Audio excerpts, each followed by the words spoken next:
औज़ुबिल्लाहि मिनश्शैतानिर्रजीम बिस्मिल्लाहिर्रहमानिर्रहीम। अस्सलामु अलैकुम वरहमतुल्लाहि वबरकातुहू। मुमिनीन, जैसा कि माह रमज़ान मुबारक का महीना चल रहा है, बाबरकत का महीना है, फजीलतों वाला महीना है। आप तमाम मुमिनीन से गुजारिश है कि अपनी खुसूसी दुआओं में इस हक़ीर को ज़रूर याद रखिएगा।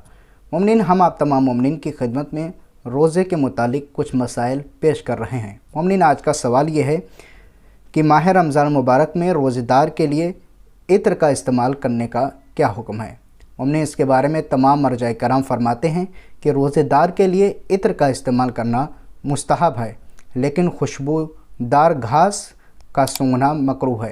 जैसे मिसाल के तौर पे खुशबूदार घास, बहुत सारी घास ऐसी होती हैं जो खुशबूदार होती हैं, ऐसी चीज़ों का सूंघना मकरूह है, लेकिन इत्र का इस्तेमाल करना ये मुस्तहब है, इसको इस्तेमाल भी करना चाहिए।